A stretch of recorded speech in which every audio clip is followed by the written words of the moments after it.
Dando sequência então aos nossos encontros aqui em nosso espaço Caminho da Luz. É com muita alegria que a gente sempre se encontra aqui para discutir esses assuntos, né? Que tem como intuito levar um pouco de paz, amor, espiritualidade, equilíbrio para as pessoas. E a intenção de a gente gravar essas nossas conferências é para que muito mais pessoas distantes deste momento aqui possam estar compartilhando conosco desses nossos encontros, né? Dessas nossas energias que nós recebemos do alto, dessas inspirações que, através da minha pessoa, pode chegar a todos. O tema que nós escolhemos hoje é um tema bastante interessante. O tema é o sofrimento. Por que nós sofremos? Uma das características fundamentais da raiz do budismo clássico é exatamente este aspecto fundamental. Buda, em sua doutrina, construiu um cerne fundamental chamado as 4 nobres verdades. Presta bem atenção, é muito importante o que nós vamos falar hoje, porque o que nós vamos falar hoje faz parte fundamental da essência do budismo clássico. Buda, em toda a sua existência, trabalhou ensinando esses 4 pilares que ele chamava fundamental do conhecimento humano e da experiência humana na Terra, que é conhecido na senda budista como as 4 nobres verdades ensinadas por Buda. Então vamos lá dizer qual é essas 4 nobres verdades, que são os pilares do budismo clássico.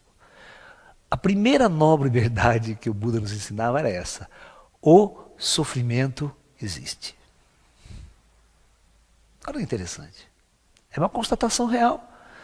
Ele dizia que todos os seres humanos encarnados nesse planeta, todo ser, até animal, não precisa ser só humano, mas todas as formas de vida encarnadas nessa densidade da matéria experimenta o sofrimento.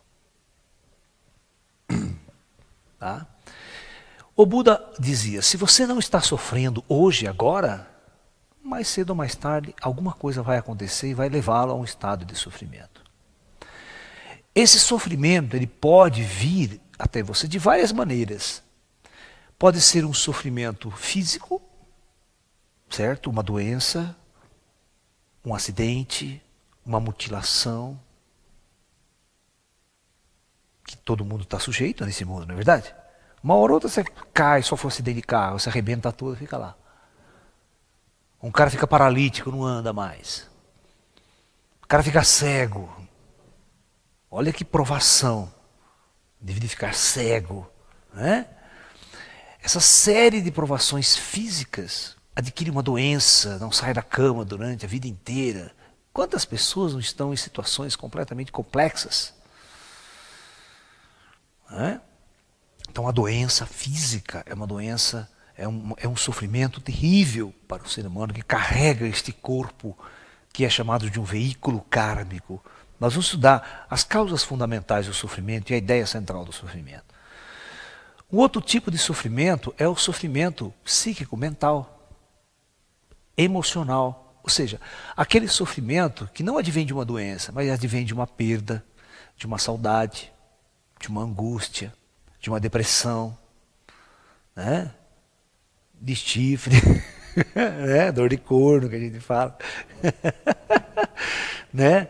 As pessoas sofrem muito. E às vezes o sofrimento psíquico é muito poderoso, é muito forte.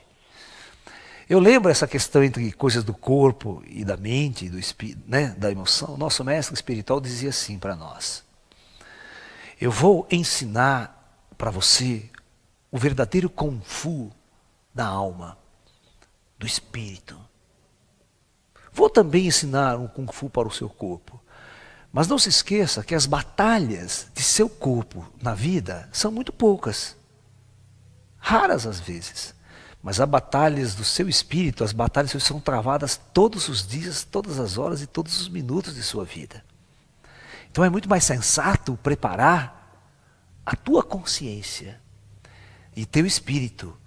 E existe um provérbio clássico em Shaolin, que é uma senda budista, é um mosteiro budista, que diz o seguinte: quando o seu espírito estiver preparado, o seu corpo também vai estar. Porque ambos estão conectados. Mas não é verdade o contrário. Quando o seu corpo estiver preparado, seu espírito vai estar. Senão todos os atletas olímpicos já estavam iluminados.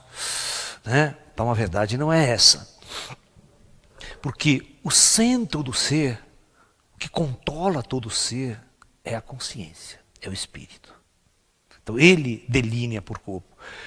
Um exemplo clássico disso. Se você está psiquicamente mal, angustiado, depressivo, vai afetar o seu corpo biológico. O seu corpo biológico vai ficar doente, vai começar a aparecer um câncer, vai aparecer um mau funcionamento de um órgão, porque o espírito, a energia da consciência do espírito comanda as atividades biológicas. Então, os nossos mestres dizem que quando este espírito estiver em profunda harmonia e em profunda luz interior, essa luz vai irradiar para todas as células de seu corpo e certamente o teu corpo vai passar por uma transformação muito grande. Vai passar por uma transformação de luz, uma transformação de iluminação. Né? Então, o sofrimento ligado a essas questões emocionais, afetivas. Né? Então não é só o sofrimento físico. Né? Todas as questões voltadas, né, ao apego, a ideias, a coisas, a objetos, toda vez que você perde, você tem aquele sentimento, aquela angústia, aquela tristeza. Esse tipo de sofrimento é inerente à natureza humana. E mais tarde você vai sofrer. Por exemplo, você perde um ente querido. Né? Perde assim no sentido de morte mesmo. Você vê o sofrimento que a família passa, que as pessoas ligadas passam. Né? Então, todo esse tipo de sofrimento é inerente à natureza humana. Você está nesse mundo, você está aqui na Terra encarnado, então você vai passar por todas essas questões, quer queira ou não. Ou seja, você está sujeito a elas. Então é difícil você dizer que o sofrimento é irreal. Ele existe, ele é real. É uma constante. Por isso que o Buda dizia, o sofrimento existe. É uma questão real da experiência de quem encarna no mundo sob essas condições kármicas. Um mundo de trevas, onde você não sabe o que é, você carrega um corpo biológico frágil, sujeito a todas as intempéries da relação sua com o meio ambiente. Né? Entendeu? Você está num ambiente, você vai num meio ambiente altamente poluído, você pode adquirir uma doença, um câncer, um pulmão, qualquer coisa. É o que você bebe, que você coloca para dentro. Toda essa relação com a vida, com o meio ambiente. Por isso que o homem mais inteligente é um homem que toma muito cuidado com isso. Ele pensa duas vezes antes de colocar alguma coisa na sua boca. Porque ele sabe o que está acontecendo, o que vai acontecer lá dentro. E a sua relação de consciência para com o seu corpo é um outro processo. Porque o corpo é um templo do espírito, é um veículo ganhado por nós para vivermos uma experiência neste mundo. E esse corpo pode nos dar uma experiência alegre, satisfatória, ou uma experiência dolorosa, sofrida. Né? É muito fácil salientar o seguinte: o nosso corpo ele é uma máquina muito forte, mas quando ele começa a envelhecer, se ele não tiver tido uma juventude saudável, a velhice vai ser terrível. Os jovens acham que pode tudo, se poluem, se drogam, enche seu corpo de porcarias. Porque tudo bem, o corpo é um mecanismo muito poderoso, mas a degradação vai ser aos poucos. A corrosão vai ser aos poucos. Aí quando ele está numa certa idade, aí o sofrimento vem as consequências de tudo aquilo que você fez lá atrás. Você planta, você colhe. O teu organismo ele vai acumulando. Aí estoura fígado, estoura rim, estoura coisas graves mesmo, que o indivíduo vai sofrer muito, vai ralar muito. E não vai se recuperar tão fácil. Porque faz parte de uma agressão constante, que ele mesmo proporciona. Então, se nós diagnosticarmos fundamentalmente, como o Buda diagnosticou, que a primeira verdade real que existe na existência do ser humano na Terra é o sofrimento, nós vamos partir para a segunda verdade. Buda, na segunda nobre verdade, dizia assim: qual era a causa fundamental do sofrimento? Buda dizia que a única causa que leva ao estado de profundo sofrimento desse ser é uma coisa que ele batizou de avidya em sânscrito. E isso significa ignorância. É a ignorância que leva o indivíduo a sofrer. A ignorância é a causa do sofrimento. Mas que ignorância? Ignorância a quê? É isso que nós vamos conversar, porque vai ser a chave para libertar-se desse sofrimento. A terceira nobre verdade do Buda era exatamente, ele dizia o seguinte: o sofrimento pode ter um fim, aqui mesmo na Terra. Ele pode cessar. Em todos os sentidos. No sentido físico, no sentido mental e emocional, pode acabar.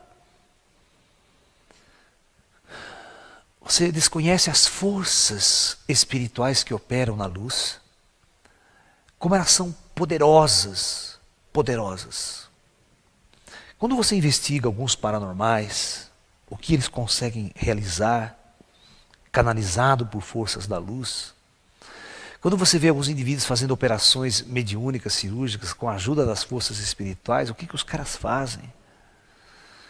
Se você pudesse ver, através da vidência, a grande força espiritual que cerca a humanidade, da luz, você ia entender o que eu estou falando quando você desperta para essa luz. Você traz um poder dentro de você, quando você conecta com a luz, quando você se ilumina, que o Buda dizia, que todo sofrimento e toda doença cessam. Porque você rompe o karma. Quando você transcende a consciência e atinge o estado de iluminação, isso significa romper o karma. Quando você rompe o karma, você acaba com essa lei do sofrimento que lhe é imposta. Aí você conecta com forças poderosíssimas da luz e aquilo muda todos os parâmetros da sua vida. É o fato do Jesus, por exemplo. Jesus, vamos por assim, curar um morto, curar um leproso, de uma hora para outra, com poderes incríveis. Então você percebia como esses indivíduos ligados às forças da luz eram poderosíssimos em suas ações. E a quarta nova verdade do Buda era uma receita de bolo de 8 sendas, era chamado caminho óctuplo, que o homem deveria observar em sua vida para exatamente romper a ignorância. E rompendo a ignorância, você acabava com o sofrimento. Muito bem, antes de nós discutirmos um pouco sobre essa questão, vamos entender o porquê do sofrimento. Por que o homem sofre? O que o sofrimento traz? Né? O que o sofrimento traz ao indivíduo? Tá? Muito bem. Existe uma visão interessante que nós devemos ter, que é a seguinte. Vamos imaginar uma situação dos espíritos no mundo astral. Vamos ver o projeto Terra, daquele nosso modelinho de sempre. Né? Imagine um espírito aqui nessas dimensões que nunca encarnou ou experimentou planetas densos. Assumir corpos e viver uma experiência em planetas densos. Então esse indivíduo aqui, ele desconhece uma série de emoções e situações para o teu ser que ele nunca vivenciou. Esse espírito nunca vivenciou o medo. Ele não sabe o que é o medo. Esse indivíduo nunca vivenciou a coragem. Esses indivíduos não sabem o que é dor. Existe uma coisa, eu vou contar umas histórias para vocês, eu vou fazer um seminário especial sobre casos extraterrestres, casos verídicos extraterrestres. E nós vamos discuti-los aqui a partir do mês de janeiro.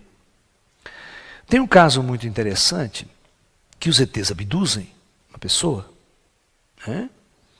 Colocam numa maca e começam a fazer exames médicos. Aí, em determinado momento, um ET vai fazer uma intervençãozinha e o cara sente dor. Ele fala, está doendo. O ET olha para ele e pergunta assim para ele, mas o que é dor? Então, esses seres vivem num estado que eles não sabem o que é dor. E aí, ele mesmo conta, está doendo. Aí ele fala, então espera um pouquinho. Ele só coloca a mão na testa do cara, a dor some. A dor desaparece. Só coloca a mão assim, desaparece a dor. Tal é o controle que essas forças superiores têm sobre o nosso corpo, sobre a nossa mente, e uma série de coisas. Então, um espírito nessas condições não sabe o que é medo, coragem, dor, não sabe o que é traição, todos os sentimentos mais densos, vamos assim dizer. Tudo que acontece em planos densos, que aqui nesse universo não acontece. Então aí você vai começar a entender o porquê que seres, espíritos, mônadas, foi descendo dos planos superiores e veio viver experiências no mundo denso com o intuito de retornar. Esse é o objetivo. O objetivo é vir aqui, adquirir experiências, emoções, sensações, porque é só isso que a gente leva, né, dos planos físicos. A gente só leva a experiência, as emoções, as sensações gravadas em nossa memória cósmica. Você não leva nada material, você não transporta nada, tudo que você construiu ou não construiu. Você só traz a vivência. Então, exatamente esses espíritos programam viver nessas situações, e aqui ele vai viver uma série de emoções que ele não vivia, inclusive somando tudo isso daqui uma coisa chamada sofrimento. Ele não sabe o que é sofrimento. Você sabia que um espírito que desconhece o sofrimento, ele também não sabe o que é prazer?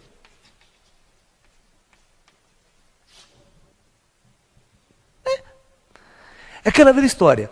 Imagine um indivíduo que nasceu em berço de ouro, rico pra caramba, sempre teve de tudo. Ele não sabe o que é fome. Ele não sabe o que é não ter o que comer. Ele não sabe o que um indivíduo numa favela às vezes sofre. Sabe, a opressão, a discriminação, a pobreza, toda aquela situação. Ele desconhece aquilo, ele não entende o que é aquilo. Né? É o caso do Buda. O próprio Buda, Siddhartha Gautama, era um indivíduo assim. Ele vivia num palácio real, ele tinha de tudo do bom e do melhor. Tudo era maravilhoso. E esse palácio era muito grande, como aquela cidade proibida da China, sabe? Que o imperador nunca saiu dela. Os imperadores nunca davam um passo fora da cidade proibida. Eles só viviam lá, nasciam e morriam lá dentro, a família imperial chinesa. Entendeu? Então, eles só conheciam aquele lugar. Era belo, maravilhoso, rico. Eles não sabiam qual era o mundo lá fora. Na antiguidade existia muito esse costume dos reis e da nobres se isolar e não participar do mundo lá fora, né? Então o Siddhartha era um príncipe assim, ele achava que todo mundo lá fora vivia que nem ele, que o mundo era mil maravilha, todo mundo tinha fartura, beleza. Exatamente, ele larga do palácio, ele vai buscar a sabedoria e a luz exatamente quando ele sai do palácio escondido do pai dele e vê a verdade lá fora. Ele vê que a verdade lá fora é muito diferente daquilo que ele vivia lá dentro. E por isso que é interessante, você vê que a primeira coisa que ele vai e aceita o sofrimento. Ele entra naquele campo de mortificação da carne e fica lá fazendo penitência durante 6 anos. Porque ele quer experimentar o sofrimento. Ele não sabia o que era o sofrimento. Ele foi ao sofrimento extremo, ele foi ao extremo do sofrimento. Então, na verdade, os espíritas, se você fizer uma análise dos livros espíritas, os espíritos, quando escrevem, né, romances, porque a maior parte dos livros espíritas que nós temos aí no mercado são histórias, são romances. são romances de uma vida, de espíritos, né? Você pega um espírito e vai seguindo a encarnação dele, né? Então os caras contam uma vida de um espírito em tal, depois a morte dele. Depois a reencarnação numa outra situação, dando uma sequência, sabe? Então os romances são muito assim. Por exemplo, tem um romance famoso, né, que é sobre a escravidão. Vai contar a vida exatamente de um escravo, né? Todo o sofrimento, toda a opressão, toda a tortura que ele passa, aquele processo de vivência a vida inteira até ele morrer. Entendeu? Aí ele vai para o mundo espiritual. Aí qual vai ser a próxima encarnação dele? Você está entendendo? E ele vai passando por uma série de experiências interessantes. Então os espíritas colocam que o nosso planeta Terra é um mundo de sofrimento. A experiência real é o sofrimento, uma das grandes experiências. Porque através do sofrimento o espírito é moldado, é forjado. Escreveu uma coisa interessante no tempo Shaolin. O tempo Shaolin, ele vai usar uma técnica para treinar o discípulo. Uma das primeiras coisas que o mestre faz no mosteiro é humilhar muito o discípulo. Humilhar. O cara entra com aquele orgulho, com aquele negócio todo, né?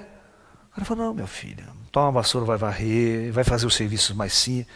Ou seja, ele se sente humilhado.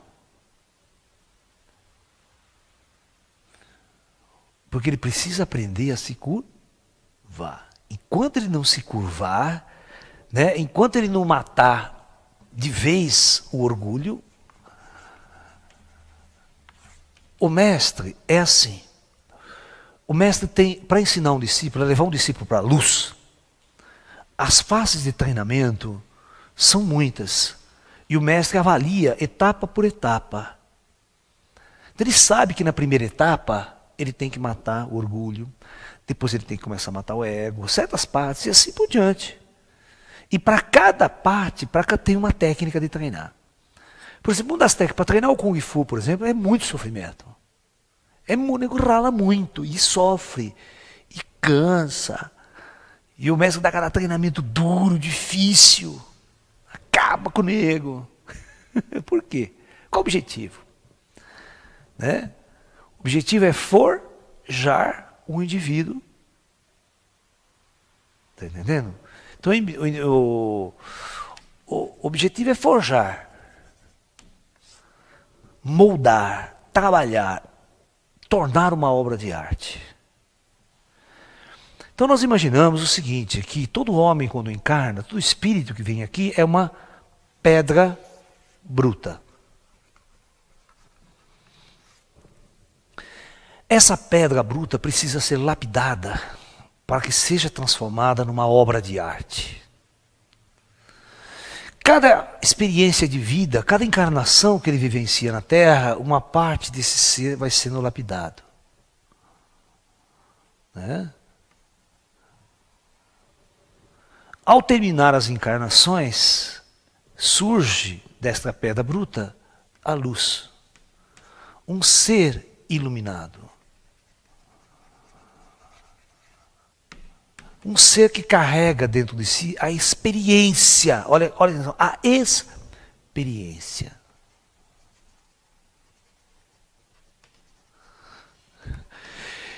Eu nunca me esqueço de uma época que nós fazíamos reuniões espirituais, onde eu canalizava mestres orientais, monges da linha oriental.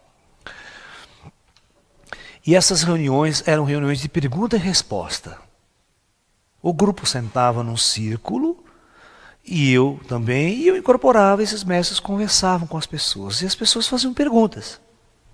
E eu lembro claramente uma vez, que um aluno chegou para o mestre e disse assim para ele, olha mestre, queria uma ajuda do senhor, porque eu estou muito triste. Estou profundamente amargurado, estou muito triste. O que o senhor tem para me dizer? O mestre disse a ele, ah, meu filho, O que seria da felicidade se não houvesse a tristeza?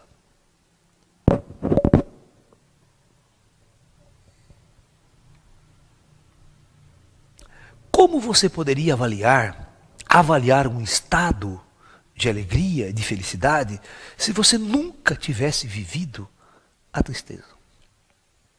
Se você nunca sentisse tristeza? Como você poderia saber que realmente você está feliz? Se você nunca sentir a dor, como é que você vai saber o que é o prazer? O nosso corpo, ele fornece as duas coisas para você.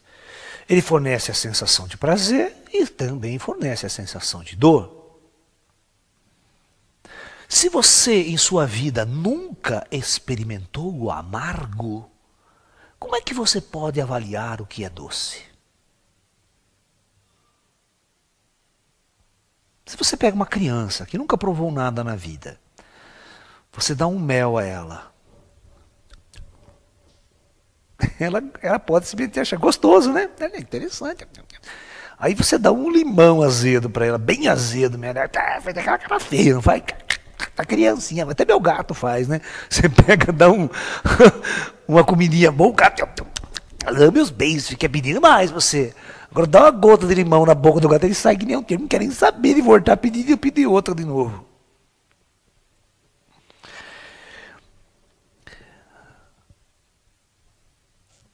No mundo, na verdade, o mestre, o verdadeiro mestre, presta atenção no que eu vou falar, vocês vão achar o maior absurdo, mas isso é a base do taoísmo clássico. Do taoísmo clássico. Que está lá no Tao Te Ching, no clássico chinês de Lao Tzu, né, que eu fiz uma tradução.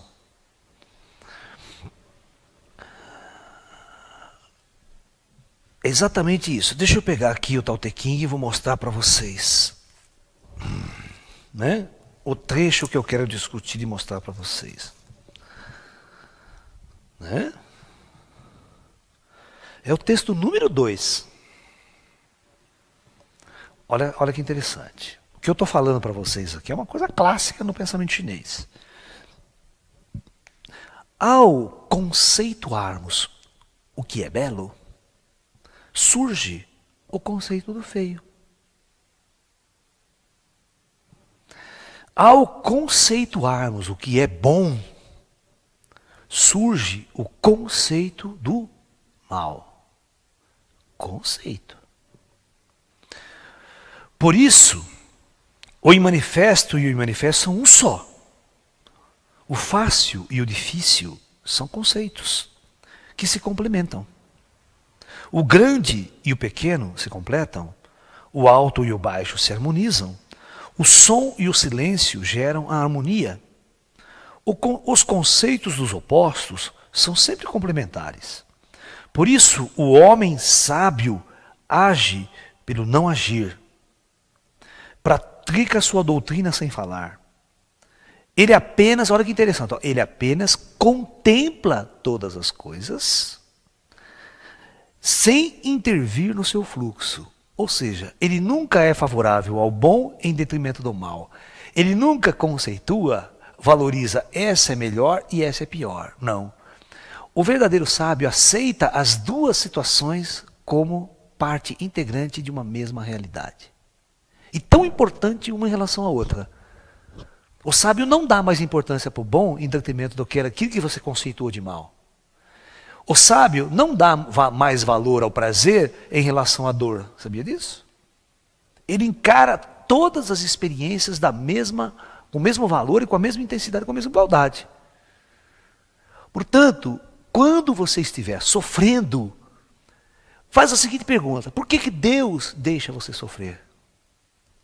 Ele deixa você sofrer porque ele sabe que é importante para você viver a experiência do sofrimento. E ele vai permitir também que você viva o prazer, que você viva a felicidade. Para você entender Porque na verdade nós aqui dissemos isto é sofrimento e isto é felicidade. Nós dissemos e conceituamos isso é bom, isso é mal. Mas na verdade o que existe é uma realidade natural das coisas do universo. O meu ser está aqui para experimentar de tudo. De tudo. Tanto o doce quanto o amargo que existe aqui. Tanto o mel quanto o limão. Mas por que você vai dizer que o limão é ruim e o mel é bom? Tem pessoas que gostam do amargo e não gostam do mel. O conceito de prazer está inteiramente ligado com a estrutura interna de cada ser, de cada um. Uns gostam disso, outros gostam daquilo. Uns acham isto bonito, outros acham feio. A mesma coisa tem características diferentes. Então, na verdade, o sábio, ele aceita. Olha que legal, ó. Ele apenas contempla todas as coisas. Ele contempla. Ele não dá preferências. Procura não possuir nem se apegar a nada. Olha, pessoa, não possuir nem se apegar a nada. Lembra da palestra do apego. Toda obra concluída marca sempre o início de uma outra. E pelo fato de não se apegar a nada, tudo flui harmoniosamente e não se esgota jamais. Tem um texto aqui que começa claramente assim, ó, o sábio não tem preferências como os homens as conhecem. Ou seja, ele não tem preferência em relação ao feio ou bonito, ao certo, errado, ou bom ou mal. Ele simplesmente percebe que o que existe no universo é a natureza das coisas. As coisas existem, elas existem no universo, elas estão aí. Apenas o homem cria uma visão de universo e classifica as coisas.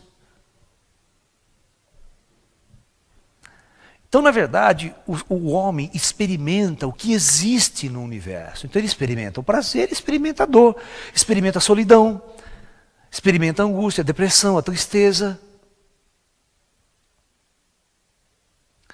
Uma vez eu estava numa situação assim, meio triste, amargurado, né? E aí, conversando com esses meus mestres espirituais, ele me disse a seguinte situação. Ele falou, olha, meu filho, você já aprendeu muito, né? Nessa vida, conosco. Saiba entender que este seu momento é o momento onde hoje o seu barco da vida está ancorado. Aproveite tudo, experimente tudo que está aqui. Beba desta água, porque amanhã seu barco vai partir e nunca mais você vai voltar a esse lugar. Então a vida é um fluxo. Tudo está fluindo, tudo está mudando e transformando. Você precisa entender que cada etapa é tão importante quanto a outra.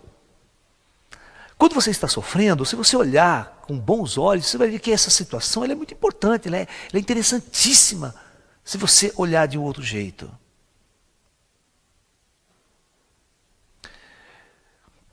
Os mestres espirituais, nossos mentores que estão aqui no astral, eles estão vendo o nosso sofrimento, sabia? Eles estão vendo nossa alegria, nossa felicidade, nossa dor também. No entanto, eles não interferem muito, eles sabem que esta experiência que nós estamos vivenciando, de dor, de angústia, de sofrimento, de solidão, dor de corno, todas essas coisas, são experiências extremamente importantes para formar o nosso espírito e a nossa alma. E que o sábio não interfere, ele só completa, só vê e olha e observa isso. Por isso que os ETs não interferem. Senão os ETs podiam descer aqui, com a alta ciência e tecnologia, dar remédio para a cura de todas as doenças da Terra. Mas qual é o objetivo primário das almas virem sob essa condição, sob essa lei, que é chamada lei do karma?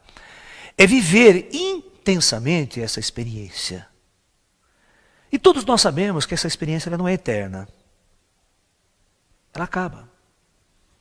E faz uma reflexão comigo aqui, todos vocês. Lembra da dor que você sentiu ontem. Lembra profundamente da dor. Tenta lembrar. Você vai ver que ela não existe.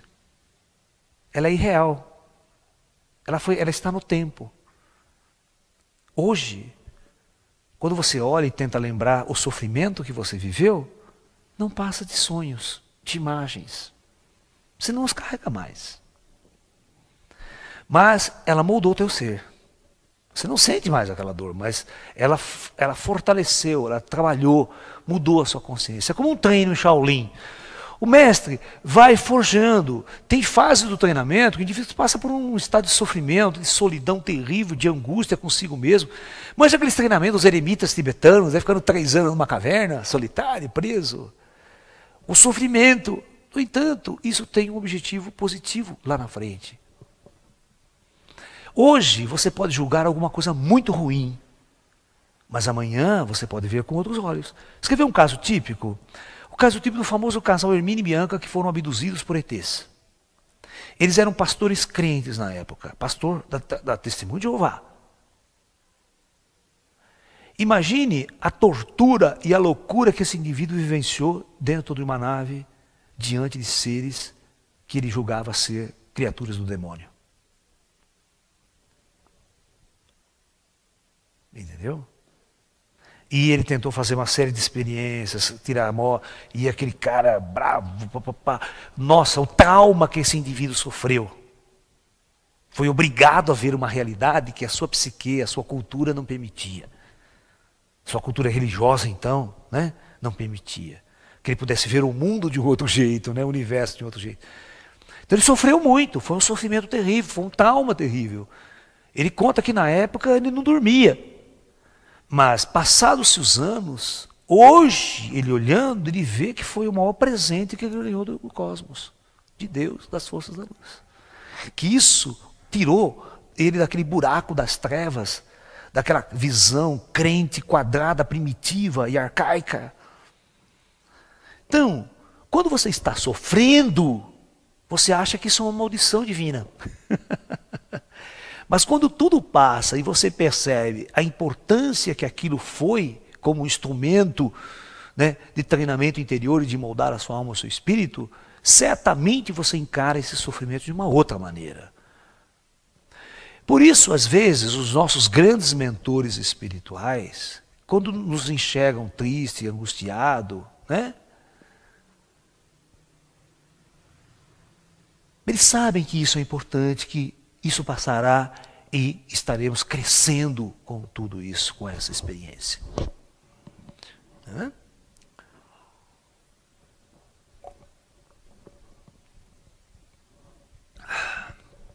Então, fundamentalmente, né, nós temos os ensinamentos dos grandes mestres, né, que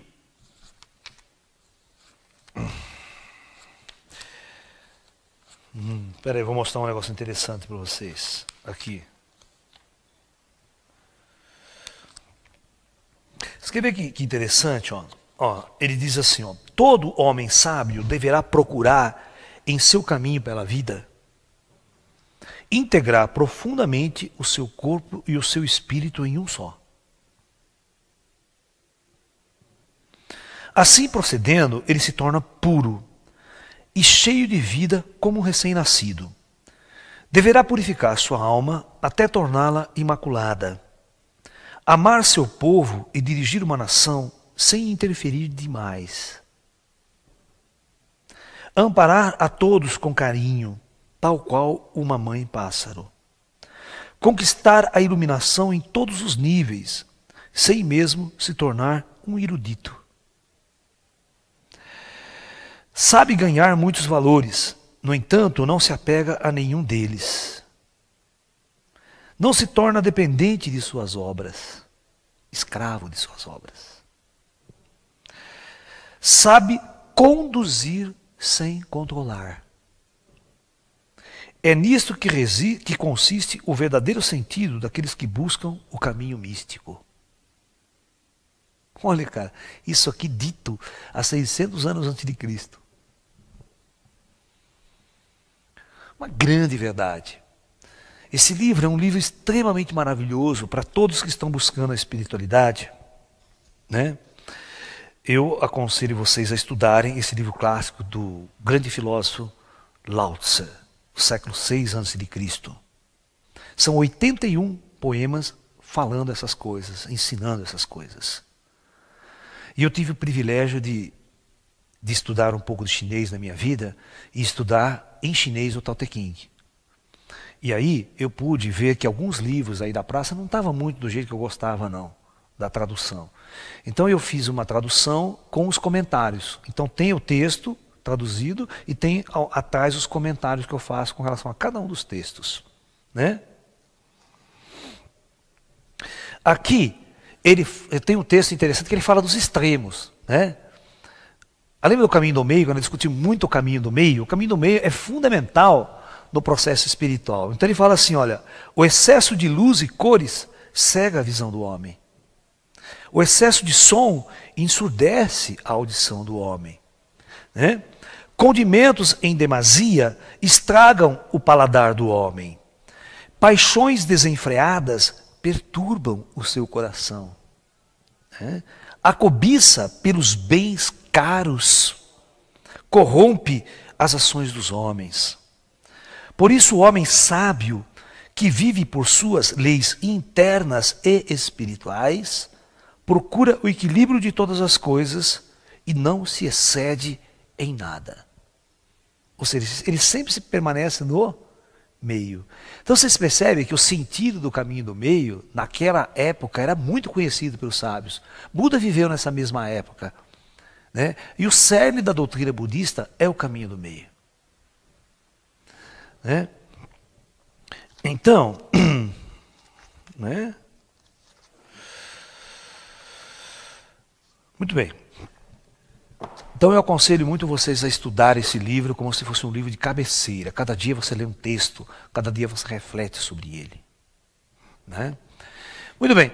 Então, veja bem, a visão que nós temos então do sofrimento, o taoísta, os mestres não têm a mesma visão, né? Quando ele olha, é aquela velha história, você vê uma guerra aqui na Terra. A guerra chega ao extremo do sofrimento humano, né? Mas que tipo de experiência o homem está tendo e vivenciando numa guerra? Gente, medo e coragem.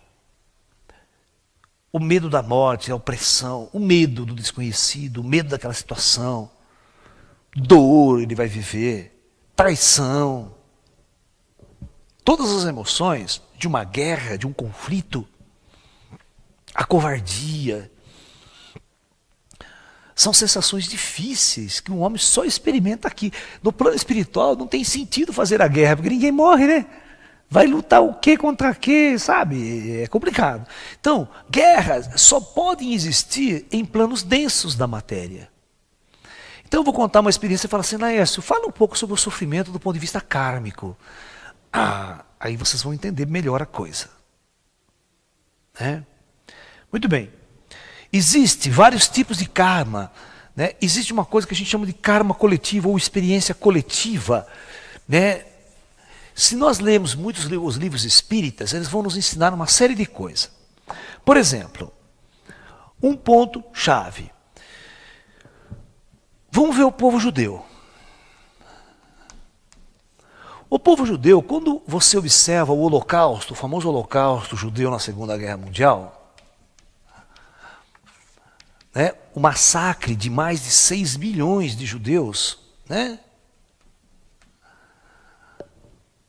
pelos alemães, aquela tortura nas câmaras de gás, aquela opressão, aquela situação toda, e aquele povo indo para a morte como cordeiros, né?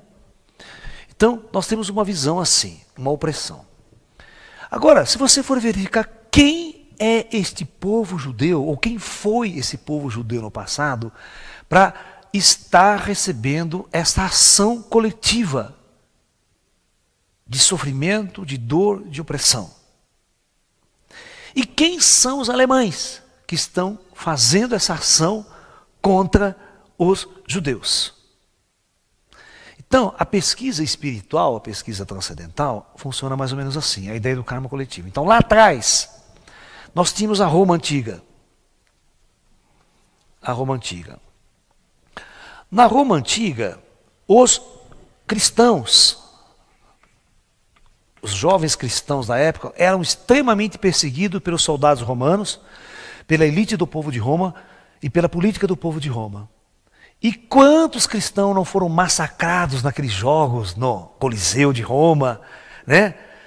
Dado de comida aos leões, aquela cena que nós vemos em filmes e tudo mais, e que isso foi uma verdade. Você está entendendo? Era um povo. Então, filosoficamente, conta-se, dentro do Espiritismo, que esses cristãos que sofreram o massacre vieram futuramente encarnar com os alemães. E esses romanos, que eram os praticantes da tortura, vieram encarnados como o povo judeu. E aí, simplesmente, receberam o outro lado da moeda.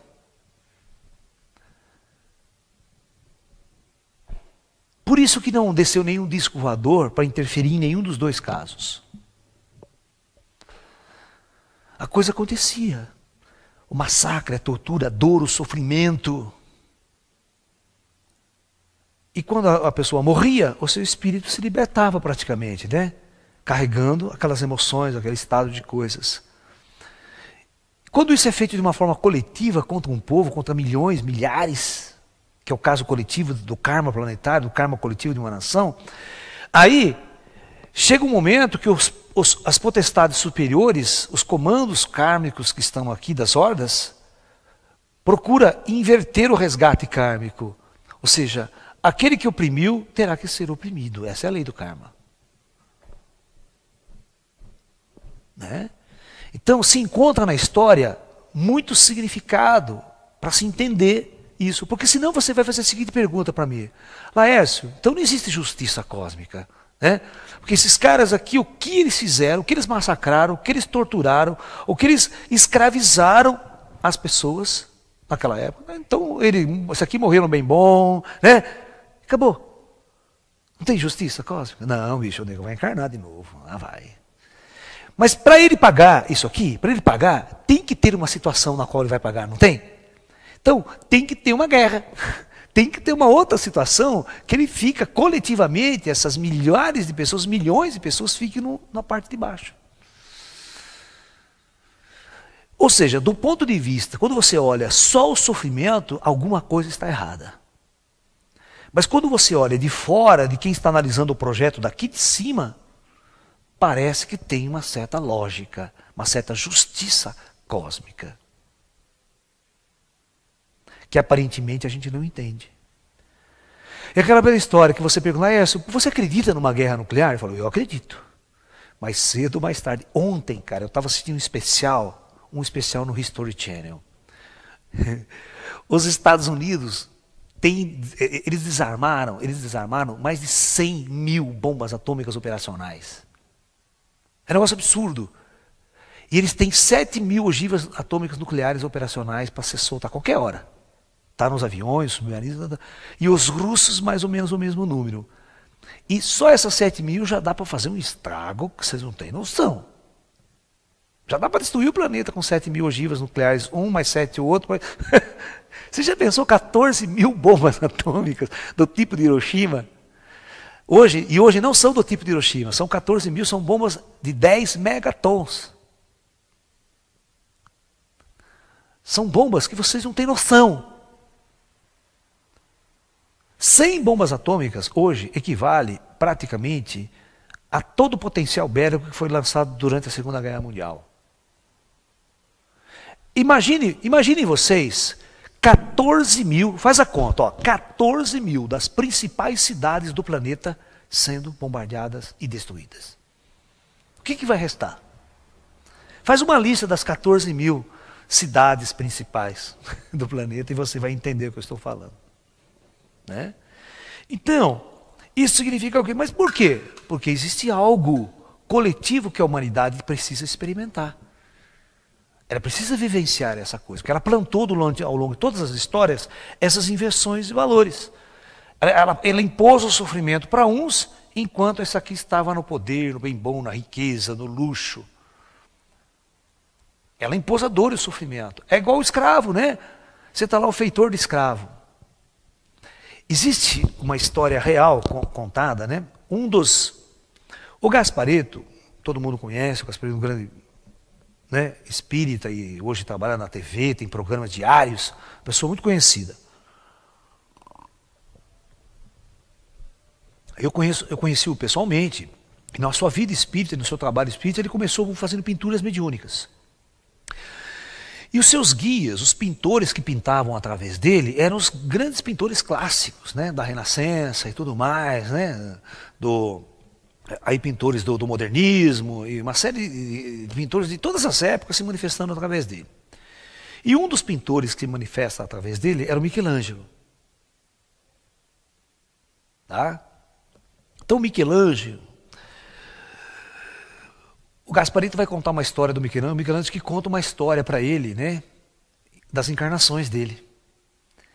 Então Michelangelo conta que ele teve aquela vida como escultor, um pintor famoso, um grande artista, né, lá na Renascença, e aí ele encarna no Brasil, após isso, como feitor de escravo. Presta bem atenção, ele vai ser feitor de escravo, ou seja, ele vai impor o sofrimento. Através da sua posição social, sua posição de poder, ele impõe o sofrimento, a tortura aos escravos. De vida que torturava, de vida que jogava água quente, fazia o diabo. São coisas que você não imagina o que o ser humano pode infligir de sofrimento ao outro. E isso não é lá atrás não, se você vê o que o exército americano, quando pega um prisioneiro lá no Iraque e tudo mais e leva para controlar, a tortura que os negros faz, o que os negros faz, sob as leis ainda de um país civilizado, você não tem noção. O que a CIA tortura, o que esses indivíduos fazem. Fazem aquelas torturas da Segunda Guerra Mundial que os nazistas faziam, né? Mas ninguém vê o que o outro lado também fazia. A gente só vê a história do perdedor da guerra, né? O ganhador da guerra não conta a sua história. Ou seja, a sua parte podre. Ela nunca expõe a sua parte podre. Como a guerra do Iraque, você nunca viu nada, ninguém viu nada da guerra do Iraque. Ninguém viu um morto pela televisão. Você viu algum morto na guerra do Iraque na televisão? Não. Todos os dias vocês escutam essa seguinte notícia: explodiu um carro-bomba, matou 20. Mas você não vê nem um corpo espedaçado na televisão. Vê? Por que ela não mostra?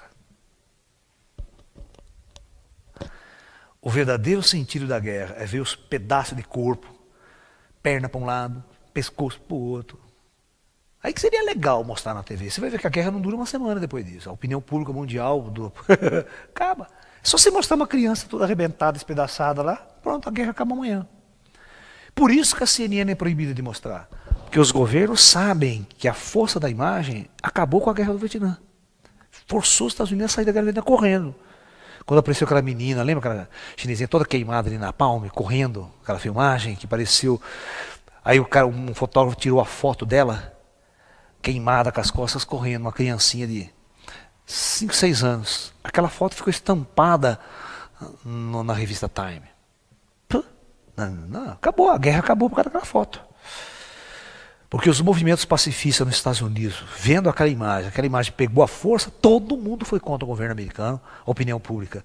O governo americano foi obrigado a sair do Vietnã correndo semana seguinte.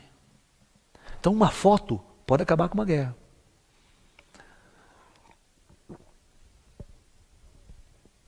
Quando a verdade aparece. Porque quando você está aqui, se ouve falar da guerra, você não vê o sofrimento. Você não vê o sofrimento. Você vê a guerra do Vietnã, ou a guerra do Iraque, só com aqueles videogames, só avião, de longe, tudo vem de longe. Ninguém mostra o sofrimento. Vocês estão me entendendo? As pessoas ocultam, acham que a guerra é uma coisa boa, uma coisa bonita, ela passa a ser, né? Uma coisa maravilhosa. Olha, não tem sangue, ninguém morreu, ninguém vê quantos morreu.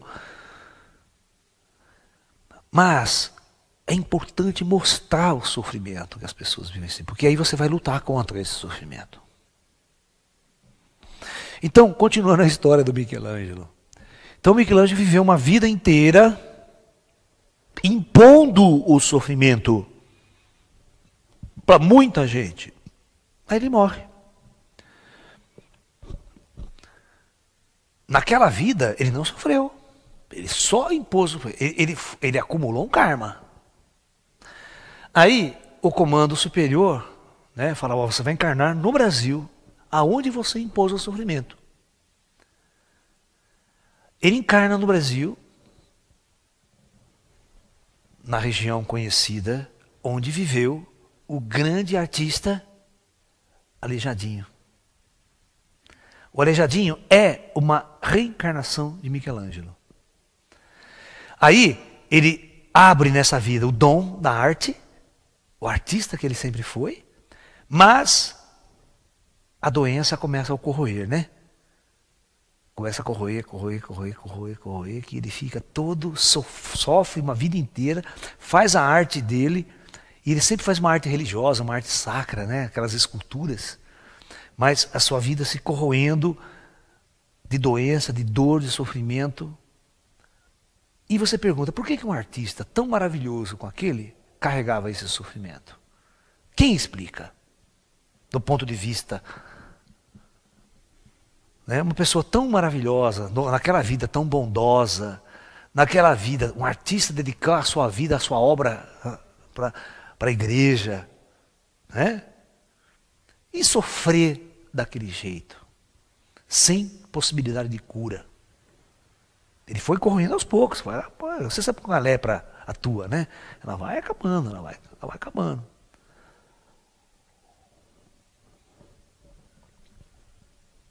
Vai deformando teu rosto, ela vai deformando teu ser. Vai morrendo aos poucos.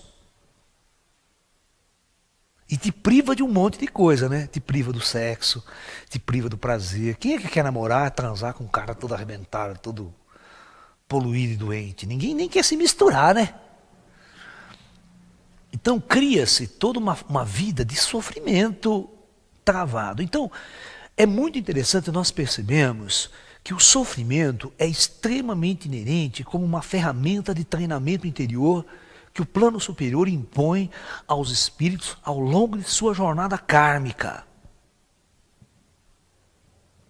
Portanto, todas as vezes que você estiver sofrendo por algum motivo, faça a seguinte pergunta para você mesmo: por que eu estou sofrendo?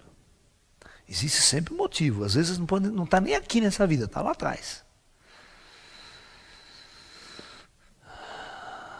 A maioria das pessoas desconhece o seu lá atrás. E quando carrega, às vezes, um sofrimento kármico, ele pode ir em paranormal, ele pode ir, sabe, ele pode ir na igreja, fazer o diabo, ele não vai ser curado desta condição. Vocês estão me entendendo? Por isso é muito importante que nesta vida você seja inteligente o suficiente para não plantar karmas futuros. Por isso, plante a luz. O sábio planta a luz. Porque ele sabe que ele vai colher essa luz. Que tudo o que ele fizer para o seu semelhante em termos de sofrimento, ele vai resgatar isso de um jeito ou de outro. Que faz parte da experiência na qual ele se predispôs a vir. Como um espírito, como uma horda, ele se predispôs a seguir a lei. Não pode mudar a regra do jogo no meio. Se você impor o sofrimento, você recebe o sofrimento. Se você impor o amor, você recebe o amor. Se você impor o prazer e a felicidade para as pessoas, você vai resgatar esse amor e essa felicidade. Porque vocês têm que entender, veja que interessante você pensar por esse ângulo kármico agora. O indivíduo, eu vou contar uma história real, é importante contar uma história real. Deixa eu sentar aqui, porque na minha experiência como esotérico, eu acompanhava um médico famoso, não quero citar nomes, mas ele era um médico espírita. Ele era médico mesmo de formação, né? Ele tinha uma forma de trabalhar, ele tinha um grupo espírita, ele tinha uma paranormal muito boa, uma sensitiva muito boa que trabalhava com ele, que todos os pacientes que se vinham para consultá-lo, ele submetia ao contato com esse paranormal para fazer o diagnóstico. Então, um belo dia chegou uma senhora muito rica, alta sociedade paulistana, com uns 36 anos de idade, a mulher, bonita toda, mas com o mal de Parkinson na mão direita. Tremia, aquela coisa complicada. E hoje, na nossa atual tecnologia, é muito difícil você curar o mal de Parkinson, tá? Ela praticamente anula o teu ser. Imagine você dormir e acordar com a tua mão assim. Qualquer coisa que vai pegar, a tua mão está assim. É terrível. a pergunta crucial é: por que aquela mulher adquiriu este karma, este sofrimento? Então vamos submeter. A sensitiva incorpora, traz. Aí vem um espírito, presta atenção, vem um espírito de um indivíduo falar com a gente. E um espírito meio arrogante e meio bravo até, falando assim pra gente: o que é que vocês querem com essa mulher? O que é que vocês querem com ela? Aí nós estamos procurando uma forma de ajudá-la, né, a curar deste mal na qual ela sofre. O Espírito falou assim pra gente: pode parar com isso que vocês não vão curar essa mulher. Já chegou dando uma dura. Vocês não vão curar essa mulher porque eu sou responsável por ela estar assim. E ela vai continuar assim para o resto de sua vida. Nós assustamos. Fala, poxa, mas por quê? Me explica, por que você está sendo tão maldoso com essa pessoa? O que foi que ela te fez para você estar fazendo isso? Ela falou assim: ela simplesmente está cumprindo a justiça. Porque eu exigi essa justiça. E ninguém vai curá-la. Não adianta chamar ninguém aqui no mundo espiritual, porque ninguém vai curá-la. E nós insistimos para ele: explique essa história para nós então. Ela falou: tá bom, eu vou explicar para vocês o porquê, quem é essa mulher. E por que é que eu fiz isso com ela. E tenho o direito de fazer isso com ela. Então, assim, esta mulher, numa vida anterior, na minha vida anterior, nós morávamos na Arábia Saudita. Vai prestando atenção na história. Na Arábia Saudita. Esta mulher era uma mulher muito rica. Uma família muito rica. E eu era o humilde jardineiro que a vida toda trabalhei com jardineiro em sua casa, em sua grande mansão. Praticamente um palácio. E essa mulher era muito má. Mesmo tendo toda a riqueza, todo o poder, ela era muito má. Existia uma árvore de tâmaras, uma tamareira no jardim, que eu cuidava com o maior carinho. E uma época essa tamareira frutificou muito. E um belo dia essa mulher simplesmente chegou e notou falta de algumas tâmaras nessa árvore. Imediatamente, devido à sua maldade e à sua arrogância, ela apontou com seu dedo em cima de mim e julgando-me de antemão que eu tinha roubado aquelas tâmaras, que eu era responsável pelo jardim e eu tinha roubado aquelas tâmaras. Poucas ainda, o pé estava muitas tamareiras tinha no jardim. Mas como ela era má, ela me acusou de ter roubado aquela tamareira. Mas só que eu era inocente. Eu não roubei aquela nada. E como ela era muito má e tinha poder naquela sociedade, adivinha o que aconteceu com a minha mão direita? Na sociedade muçulmana, quando você é acusado de roubo, por mínimo que seja o que você rouba, a lei manda cortar a sua mão direita, a mão que roubou. E, naquele mesmo dia, o carrasco veio, a mando desta mulher, e eu implorando para que ela não fizesse isso, que eu era inocente, mas mesmo assim, ela executou e cortou a minha mão. Foi um dos maiores sofrimentos e dores que eu passei em toda a minha vida. E ter que sofrer o resto da minha vida sem aquela mão. E eu tinha 36 anos. E vivi o resto de minha vida com a dor e com o sofrimento causado pela maldade desta mulher. Então, hoje, na encarnação seguinte, eu ganhei a justiça de anular esta mão dessa mulher, na idade de 36 anos de idade, exatamente o que ela me fez, e ela vai levar isso para o resto de sua vida. Porque o plano superior me permitiu. Ele falava isso. Eu exigi essa justiça e foi-me concedida. Então, às vezes, o sofrimento de um indivíduo aqui, se você não tiver uma visão mais cósmica de todo um processo, você não entende por que alguém está sofrendo. Porque a nossa palestra, né, é o porquê do sofrimento. Existem muitas causas do sofrimento. E essa é uma delas.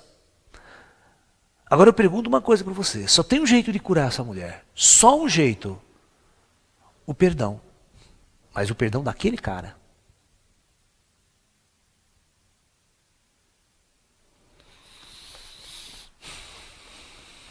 Portanto, tome muito cuidado quando você estiver numa posição de poder, rico, milionário, o que você faz com esse poder e com essa força com o seu semelhante, com os outros. Porque no espaço e no tempo não fica perdida. Pode passar 1000 anos, mas você resgata aquilo. Como essa história que nós estamos falando aqui dos romanos e dos judeus, né? Pode passar 1000 anos, mas você resgata. Pode passar 2000 anos, mas você resgata. Às vezes você resgata em outro planeta até. O cara transporta você para um outro planeta. Seu projeto não, só que se você fizer uma bobagem aqui agora, nesta época, e o planeta transitar, e você não tiver tempo de resgatar o seu karma, os caras vão transmigrar você para outro projeto, e você vai resgatar lá.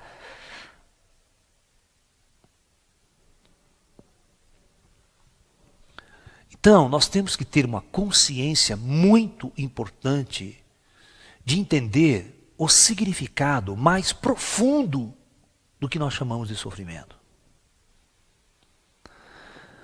Esse sofrimento, às vezes, é um instrumento de justiça.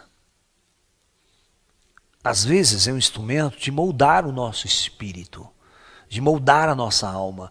Porque quando nós retornamos ao mundo astral, e nós vamos avaliar o nosso sofrimento e o porquê dele, você vai perceber que às vezes você merece. Você fala, puta, eu merecia mesmo, cara. Não tenho o que discutir. Quando você está com bons olhos, você fala, puta, eu fui um tremendo de um filho da puta naquela vida mesmo, né? Eu mereci tudo aquilo que eu vivenciei nessa. Mas enquanto você está aqui vivenciando, você pede para Deus para sair dessa condição, né? Você não entende por que às vezes você está sofrendo. Por que aparece uma doença na tua perna? Por que não sei o quê? Por que não sei o quê? Sabe? Você está me entendendo? Às vezes numa guerra, você deu um tiro e arrebentou a perna de um cara. E aquele cara perde a perna, vai ser cortada aquela perna depois. No meio da guerra parece que ninguém viu, né? Todo mundo dando tiro em todo mundo, né? Mas está registrado lá quem deu o tiro, quando e por quê. Aquela perna foi anulada. Um dia a tua perna vai ser arrebentada também, daquele mesmo jeito. Cada ação sua no plano cósmico, ela é registrada. E quando é registrada, jamais é esquecida. Portanto, não adianta ser herói na guerra não, viu? Que herói em tempo de guerra você vai resgatar muita bobagem que você fez. Porque você sempre é herói para o povo do teu lado. Mas é o maior dos assassinos para quem está do outro lado. Nunca se esqueça disso. Nunca se esqueça disso. Quando Hitler e seu exército mandavam invadir e matar milhões, o exército de Hitler era um herói. Ele era recebido como herói pelo seu povo, conquistador, né? O grande, né? Aquela puta festa para receber o soldado conquistador, né?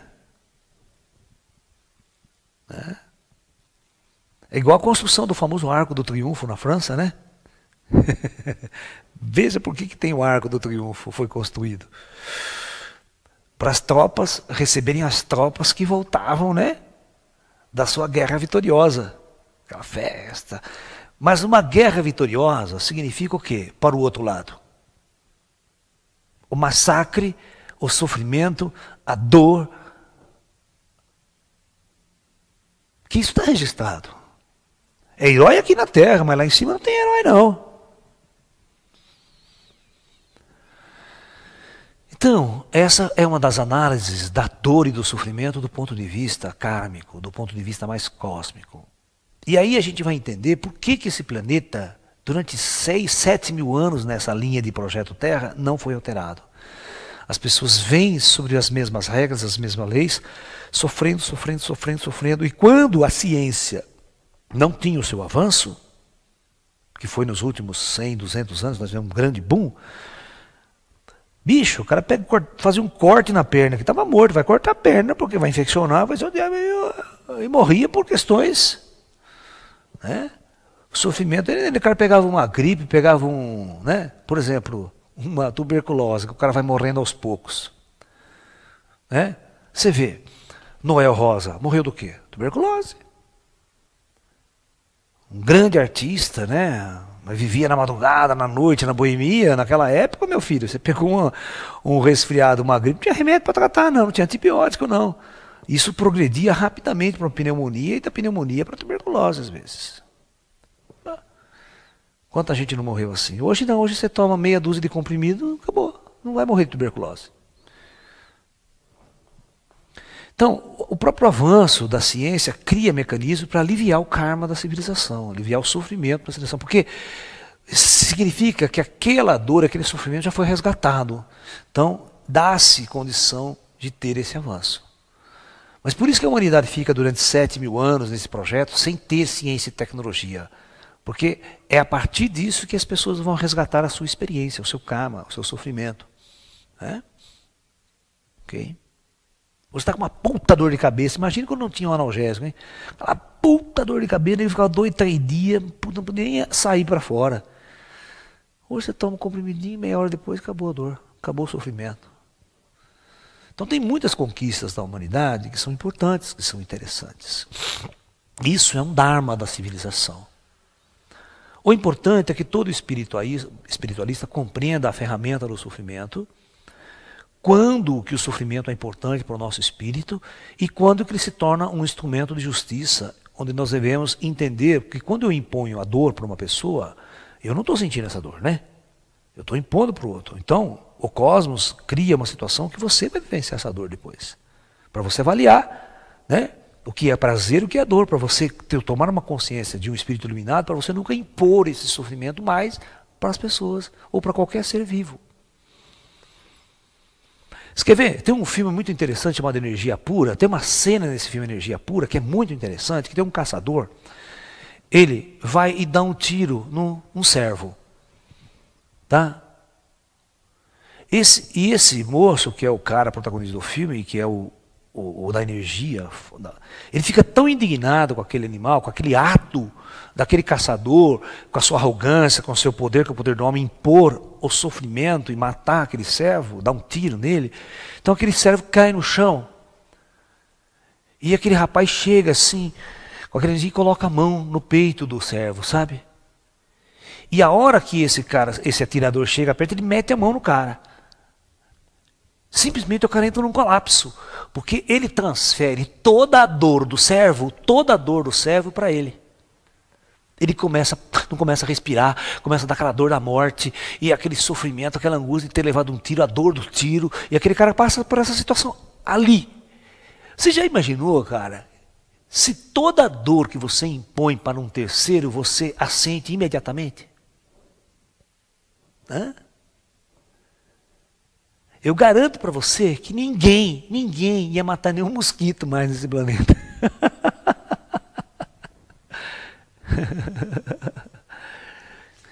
Porque quando você impõe o sofrimento para outros, você dá um tiro no animal, você corta o pescoço, pega um cabritinho, corta o pescoço. Você já viu matar porco? Você vai lá na faca, o porco grita, ele grita durante meia hora, cara. É um absurdo o sofrimento inerente.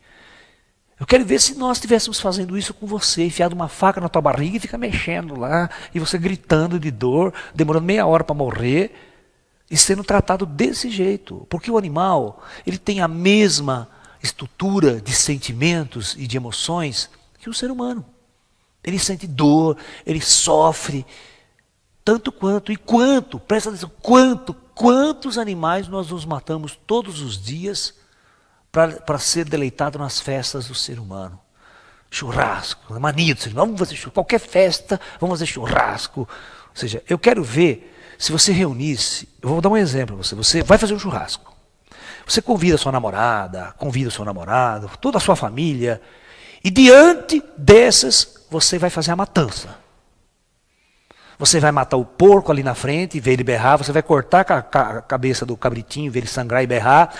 Você vai matar o boi, tudo ali na frente. Vocês vão ver a matança. E vocês vão participar dessa matança. Aí depois vocês podem fazer o churrasco e comer.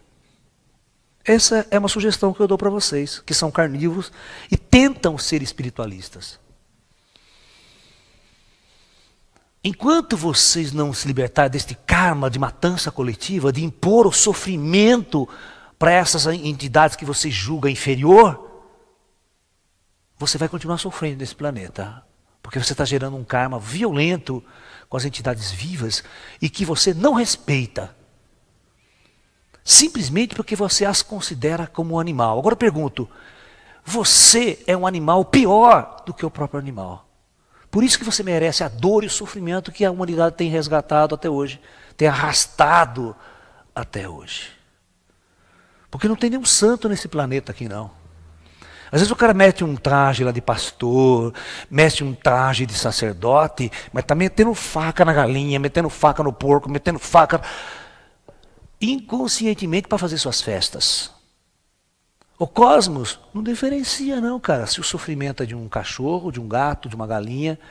Você impôs o sofrimento, esse sofrimento vai voltar para você. De uma forma ou de outra ele vai vir. Vai, pode ter certeza. Isso se soma no karma coletivo, no karma que a humanidade vem arrastando ao longo de todos esses 7.000 anos de Projeto Terra.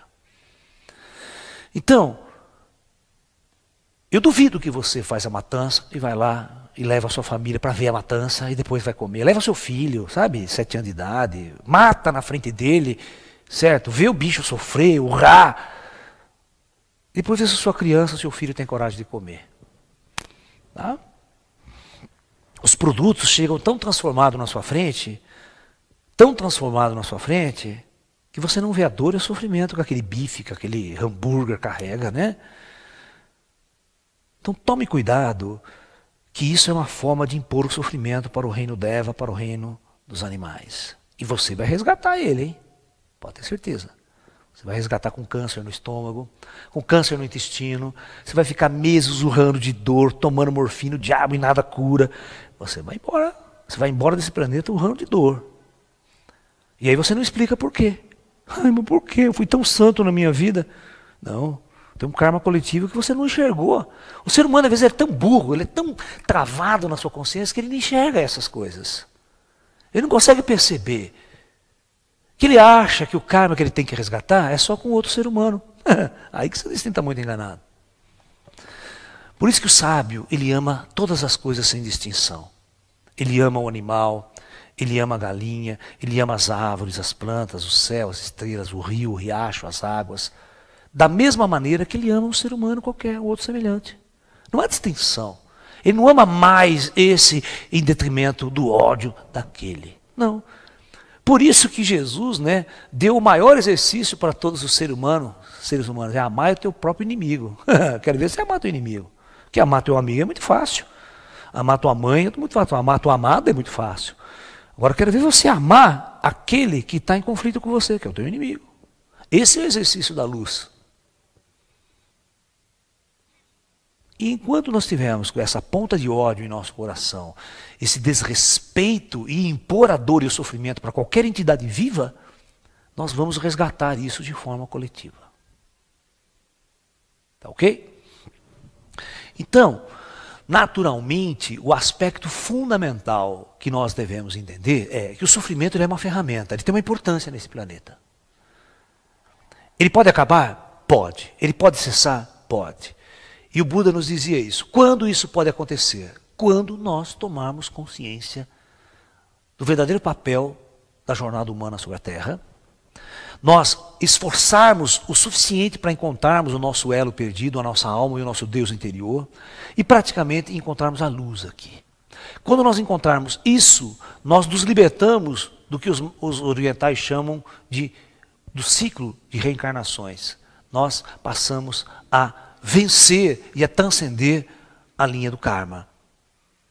E nós somos seres iluminados e transcendidos. Mesmo aqui na Terra, podemos conseguir fazer isso. Com um pouco de sabedoria e consciência. E não precisa muito, não.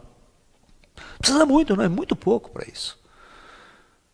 Tem muita gente que não, às vezes não é um paranormal, um vidente fantástico, não, mas é um bom sábio, um indivíduo filosoficamente correto, harmoniosamente correto.